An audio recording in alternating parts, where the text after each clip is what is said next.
escoar e isso vai ser um problema. Nós estamos falando aqui de agricultura, irrigação e impacto ambiental. com impacto de inundação dentro da área urbana da cidade. Então, assim, é bem interessante. E eu acho que a cafeicultura ela ajuda muito nisso, né? Porque a gente está vendo uma diminuição muito grande de pastos. O pessoal está indo mais para o café, né? Então, assim, aquele pasto que tem escoamento superficial, né, elevado. muito elevado, muito acelerado. No café diminui. Café, né? Qual que é o clima ideal para o café? A gente sabe que é um clima mais frio, não é isso? Tem aí uma média de temperatura ideal? De 18 graus, a média, né? Mínima de 18 e máxima de 24. Seria o clima ideal, né? Se a média for abaixo de 16, a gente já considera inapto. E acima de 24 também é considerado inapto. Só que a gente sabe que dá para burlar. É igual a gente, qual que é o nosso clima ideal? Se a gente for para um lugar mais frio, nós vamos botar mais blusa de frio, né? Se a gente for para um lugar mais quente, nós vamos botar uma blusa, uma roupa de calor. Mas a gente vai se adaptar. A planta também tem o que é considerado ideal e tem o que ela se adapta. Só que quando chega a 34 graus Celsius, acima disso, a fotossíntese dela a fotossíntese líquida é nula. Então, ela já não tem mais condição, ela já não tem mais ganho, né, para a produção. Ela já começa a parar. Então, e a irrigação, ela entra aí nesses momentos onde o clima começa a ficar, a temperatura, no caso, né? Começa a aumentar muito? Isso. Ela vem como uma solução para aquele período de estiagem, para aqueles dias em que fica mais quente mesmo. E a gente tem realmente notado esse aumento na temperatura. E principalmente nas altitudes mais baixas, né? Então, assim, as lavouras de Santa Luzia, né? Santa Bárbara, Simonésia, São Simão do Rio Preto, que são altitudes acima de 850, 900 metros, né? O café ele não sofre tanto, né, com esses períodos mais críticos, né, de estiagem, né? A planta ela fica mais vestida, né?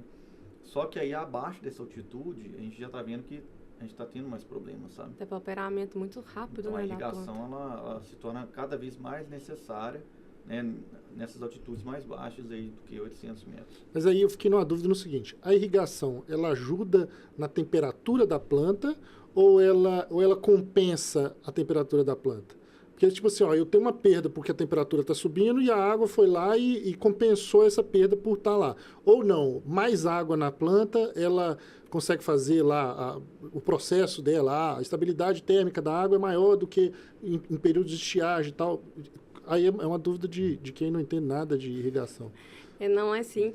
A irrigação, ela vai manter essa planta mais refrigerada, né? Ela vai manter essa folha mais refrigerada, porque vai ter água passando. Então, é a mesma coisa que a gente. Exatamente. Começa a esquentar, a gente começa a transpirar mais. A planta também, ela transpira mais. Só que se não tem água, ela fecha o estômago, ela para a transpiração. Quando ela fecha o estômago, ela aumenta a temperatura da folha. Então, é um processo. Poxa, conversar com o doutor é bom demais.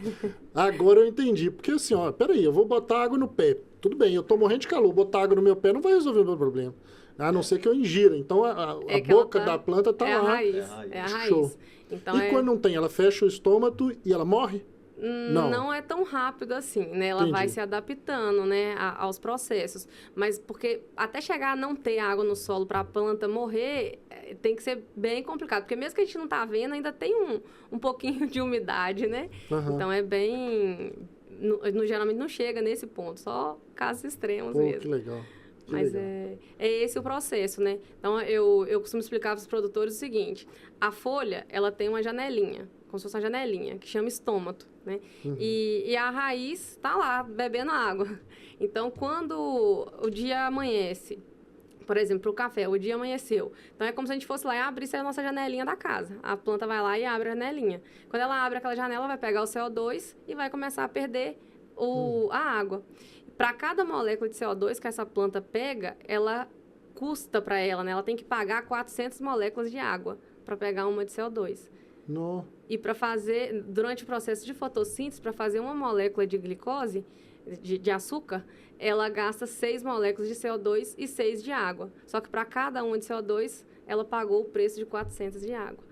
Então, é uma conta muito alta, né? Então, aí a gente vê a importância da água. Se não tiver água, esse processo ele vai sendo paralisado. Tem uma eficiência, né, em aproveitar essa água, né? E o café ele tem uma eficiência baixa em aproveitar essa água. Por isso que ele tem tanta resposta na irrigação. Que aí você... A resposta é boa. Aí a gente estava falando assim, bom, vamos lá, tem uma boa resposta. Eu faço um investimento, gostaria depois de saber que investimento é esse por hectare. Eu sei que deve variar muito em relação a... Você tem como calcular o custo-benefício desse investimento também. E quanto tempo esse investimento retorna? Então, assim, ó, quanto por hectare, mais ou menos, quanto que fica quanto que fica o investimento? Em média, né? Média é um problema, porque média... eu tinha um professor que falava assim, ó, entre 0 e 70, se o pé tá no congelador a 0 graus e a cabeça tá no forno a 200 graus, na média, 70 graus, na média você tá vivo, mas na prática você tá morto, né? Mas assim, em média, vocês devem ter um estudo para falar assim, por hectare mais ou menos isso. Se isso é diferente de região, e quanto tempo o produtor vai lá e... Então tá, então vou investir. Quanto tempo, período de retorno disso? Sabe, Vitor? Não, então, assim, a irrigação hoje, ela está na faixa de R$30 mil por hectare.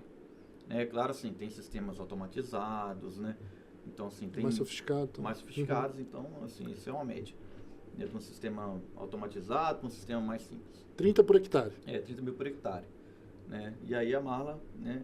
Já falou, em um ano. Né? Em um ano deu 20, não, 20 não, né? São a média, 20 a gente sacos a fala mais. que a média são 20 sacas por hectare, né, de média.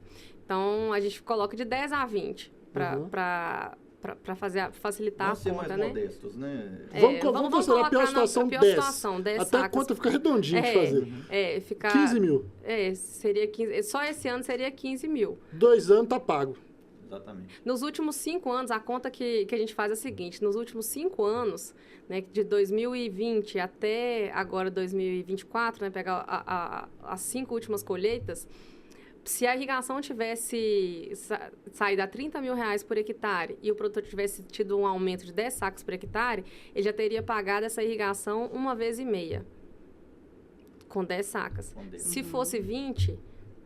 mais de 3 vezes. Ou seja, nos últimos 5 anos, ele já teria pagado mais de 3 vezes essa irrigação. Isso se fosse levar em consideração a média de preço dos últimos anos e a média de irrigação hoje. Quem colocou irrigação em 2020 não era essa média de preço. As coisas elas estão subindo muito. Era mais caro. A pandemia, era mais barato. Era mais barato. A pandemia subiu. Sem contar que é uma dor de cabeça a menos para ele ter que preocupar e também para não tomar prejuízo, porque às vezes vai fazer por conta própria e vai tomar um baita prejuízo aí.